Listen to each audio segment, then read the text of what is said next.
So I was able to ride sections 1, 2, and 3 of the MABDR. I had planned on riding the whole thing, but there was a hurricane bearing down, which ended up being Hurricane Helene, and it was ever present in the forecast.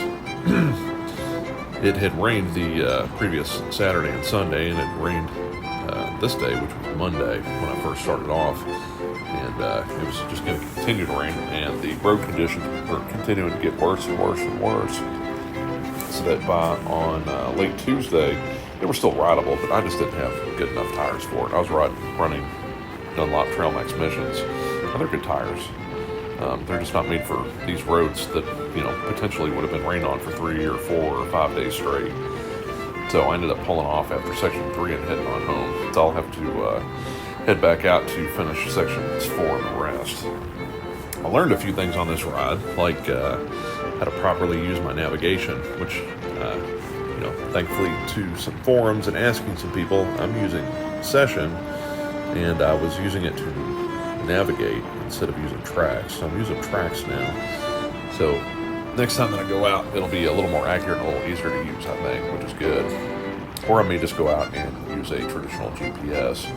A lot of roads on this route are paved, but there's a lot more gravel and gravel mud or sand, clay, or mixture of roads on this than I thought there was going to be. I thought this was going to be a lot more road-based, and it's really not. It's a whole lot of Forest Service roads in Georgia Washington National Forest and I forget. But you know what? It was a really good time. Some of these roads are really out in the middle of nowhere. There's a lot of switchbacks, high altitude switchbacks at 3,000 or 4,000 feet. It's a lot of fun. I can see where when it's dry, you can just fly through here. Some of the roads that were really raved about, like Tub Run Road that I was on. It was super muddy and slick when I went through there, so I did not have as much fun as you could potentially have. There were some guys that were leaving through there, and I think they had hit all that when it was dry. They were coming from the opposite way, and they were flying. But when I went through, everything was super wet. So if you're going to run this when it's wet, just make sure you've got good enough tires. Some of these switchbacks that are at higher altitude, it is very slick. There's a lot of clay in there, and the roads are kind of sloped into the hillside. And there's no rails because it's out in the middle of nowhere. It's pretty remote. I saw very few cars on this, or anything, or motorcycles, or ATVs, or side-by-sides. It's literally out in the middle of nowhere. I do highly recommend this ride. If you're looking for a hotel, you need to look and save where you're going to stay in a hotel beforehand.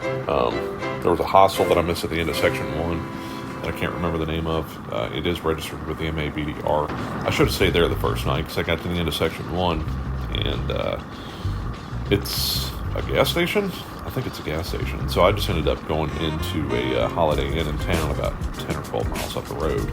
Of course, this is later at night when I got to the end of section 1. I thought there would be something there. When I got to the end of section 3, I also had a hard time finding a place to stay. One of the places that was listed on the MABDR website, and it wasn't that far, there was no one there. There was no one to check in. They had a phone number to call if you wanted to check in, and nobody answered, so that left me high and dry. And one of the other campsites, they didn't answer. 2 of the local hotels were booked, and so I ended up driving 30 miles into town to get a hotel at, and it was late. It was 8:30, 9 o'clock when I did finally get a room. So if you're planning on doing this, just be mindful that this route is kind of out in the middle of nowhere. There's not a lot of accommodations, and you should probably start looking for a place to stay, by 2 or 3 o'clock in the afternoon. I was trying to get as much done because, I'm always in a hurry. So I'm trying to get as much done as I possibly can and ride as late as I possibly could. If you're into camping, there are campgrounds. There's national forest campgrounds all over the place.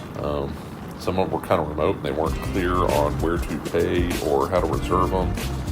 One only had one person in there. You probably just stay, and nobody'd ever say a thing. It's remote enough that if you wanted to camp out in the middle of nowhere, you could probably do that too. I didn't read the rules on camping for those different national forests in there, so I was wanting something a little more traditional than stealth camping. But let's see here. Yeah, as you can see, it's getting wetter and wetter and wetter. I lost a lot of footage to, mud and water all over my lens, unfortunately. But I was able to get quite a bit that came through as well. It was really beautiful ride. The leaves, it just started to change, and some of the areas it was just really showing just how beautiful it was. I didn't account for the leaves though, and in some of the areas the leaves had really bunched up in the turns and switchbacks, and it made it a little more slick, and that on top of some of the road conditions, it was a little hazardous. So if it had been dry, I'd have been flying through there. Like a switchback like this one showing, that would have been really slick. I did get stuck one time because of my navigation. I ended up trying to turn around, and I backed in on the right-hand side of the road, which was a waterway, kind of a ditch, and my back tire got stuck in it. And again, I don't have knobbies. I'm running Trail Max missions, and I had to rock my way out of it. It wasn't that big of a deal, but also had like an 800-foot drop off on the other side, so I'm trying to be really careful, and everything's super wet, and it's just super slick the whole time. So it's also one of those things, being out in the middle of nowhere, make sure everybody knows where you are, communicate back home. Hey, I'm going to be on section 1 of the MABDR. Make sure you check in. I carry a Zoleo, so I can text when I'm out in the middle of nowhere, but just make sure you have some people know where you are, because this is literally out in the middle of nowhere. There were 7 or 8 hours at times where I feel like I didn't see anybody at all. You do get on some main roads, and you will see people there, but just be mindful of where you're at. It was a really great ride. I can't wait to go back and hit Section 4 and get up into Harper's Ferry. I was really sad to see, after the hurricane came through, just how bad this entire area was messed up. And Damascus, when I went through, it was beautiful. There were people riding bicycles and hiking. I mean, you could tell it was an Appalachian Trail town. I wish I should have stayed overnight, honestly, and started Section 1 in the morning. I'm just taking more time on it, because to my understanding, Damascus got hit pretty hard by the hurricane. That's really sad to hear. So if you're going back out, spend some time in Damascus, spend some money, say hello to the locals, try to support that area, because they got hit really hard. It's really devastating what happened down there. I hope you enjoy the rest of the video, and this gives you a good idea on what to look out for. Take your camping gear, take your water.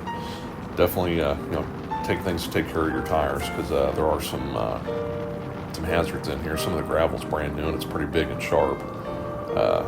And you don't want to be stranded out here, like I said, because you're out by yourself.